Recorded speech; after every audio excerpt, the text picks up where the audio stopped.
Hey beautiful, have you considered subscribing to our channel? Help us reach our goal of 1,000 subscribers. It was the middle of July, and the sun was a fiery ball that barely left any room for cool air. Sweat ran down my back as I stood there, staring in disbelief at the familiar patch of land that had been my sanctuary for the past decade. The lush green fields where I had worked tirelessly, planting crops and tending to animals, now lay desolate. In their place stood nothing but a group of strangers.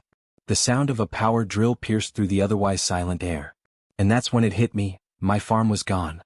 "Ma'am, I'm afraid you have to leave now." The voice of a sharp-suited man jolted me back to reality. He was wearing sunglasses as if it was just another typical Tuesday for him. For me it was anything but. I had no idea who he was, but I knew exactly who was behind this. The HOA. The Homeowners Association. The people who controlled everything that could be done in our quiet suburban neighborhood. The ones who loved nothing more than to push their power, their rules, and their entitlement onto anyone who didn't fit their mold. It all started innocently enough. They promised us they were creating a public dog park for the community, and it sounded like a noble idea. Some of the neighbors even supported it, claiming it would add value to our homes and make the area more family-friendly. But as the months went by, it became clear that the park wasn't meant for dogs at all. It was meant for something far more sinister: my farm. They had taken advantage of my absence, knowing that I traveled often for business, and they'd quietly sold off portions of the land, claiming they needed it for community purposes. But the truth was, it was all a lie. I wasn't part of their exclusive little club. I wasn't wealthy enough, connected enough, or compliant enough. To them, I was just a pawn, a piece of property to be moved around. The lawyer they hired, who had practically laughed in my face when I tried to defend my property rights, had been the final straw. They didn't care about fairness or laws or decency. They only cared about what was theirs to control. But today I wasn't going to stand by quietly. I wasn't going to let them take away everything I'd worked for without a fight. With my fists clenched, I took a deep breath and stared down the man in the suit. "You're not welcome here," I said, trying to keep my voice steady. "And neither is your dog park."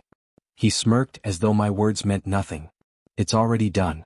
You don't have a say in this anymore. The land's been repurposed." But I could see the arrogance in his eyes. It was the same arrogance I'd seen in the HOA members every time they brushed me off, every time they forced me into the corner. They thought they had all the power, but they didn't know who they were messing with. They didn't know what kind of storm they were about to unleash. As I stood there on the edge of my property, the sound of construction equipment humming in the background, a wave of cold fury washed over me. There was no turning back now.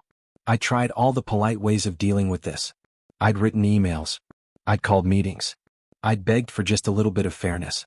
But all I had gotten in return were empty promises and condescending smiles. Now it was time to stop being polite. I spent the next few days gathering every shred of evidence I could find. Copies of the property deeds, photographs of the land before and after the construction, recorded conversations with the HOA members, and a long list of legal violations that I'd uncovered. I wasn't just going to fight them, I was going to crush them under the weight of their own hypocrisy. One afternoon I received a call from an old friend, someone I hadn't spoken to in years. He worked in local government, and although I didn't expect him to be able to do much, I figured I'd ask for advice. What I didn't expect was the shock in his voice when I told him what had happened. "You're telling me they actually took your land for this?" he asked incredulously. "They took it and now they're building a park," I replied, my voice trembling with anger. There was a long pause. "This is bigger than you think," he finally said. "You need to be careful. The HOA has connections. They'll destroy you if they think you're a threat." I didn't care. At that point there was no turning back. I wasn't afraid of them anymore. But I knew I needed something more than legal documents and evidence. I needed leverage. That's when I came up with the perfect plan. I knew the HOA prided itself on its perfectly manicured image. Everything they did for show. They wanted the community to see them as the protectors of the neighborhood. But there was a weakness in their perfect facade, one they didn't even realize they had. The members of the HOA, particularly their president, a pompous man named Gary, were obsessed with appearances. They wanted to be seen as ethical, as upstanding citizens. I had a feeling I could use that to my advantage. My plan was simple yet devilishly clever. I was going to expose them, not in court, not in the media, but in a way that would humiliate them in front of their neighbors. They'd be the ones who looked bad. They'd be the ones who were forced to answer for their corruption. I'd make sure the entire neighborhood knew exactly who they were dealing with. It was late one night when I began implementing my plan. My hands trembled slightly as I typed the first message on my social media account, but there was no turning back. I knew what I was about to do would set everything in motion. It was my moment of justice.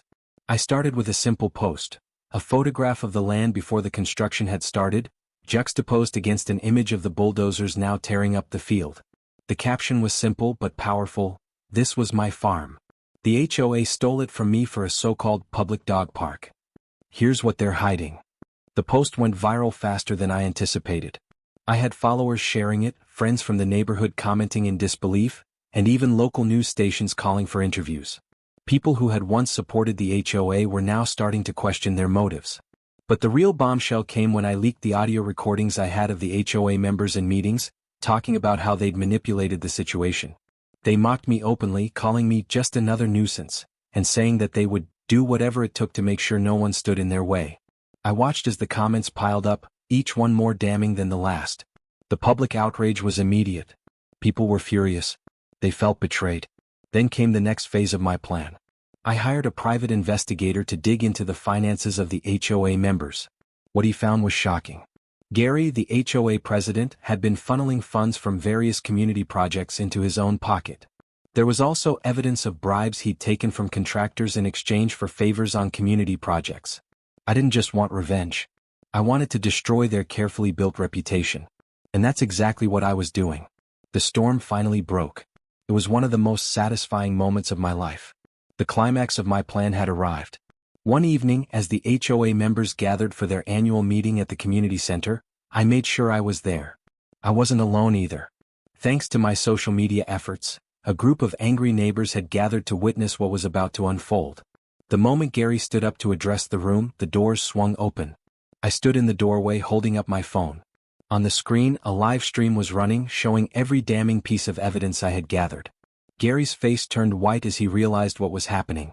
The live stream picked up the voices of the HOA members discussing their schemes. People gasped. The room went silent as Gary's secrets were laid bare. One by one, the other members of the HOA started to distance themselves from him, their faces showing nothing but shame. The backlash was swift. Within days, local authorities were investigating the corruption, and Gary was forced to step down from his position. News outlets covered the story extensively, and the HOA's once pristine image crumbled to dust.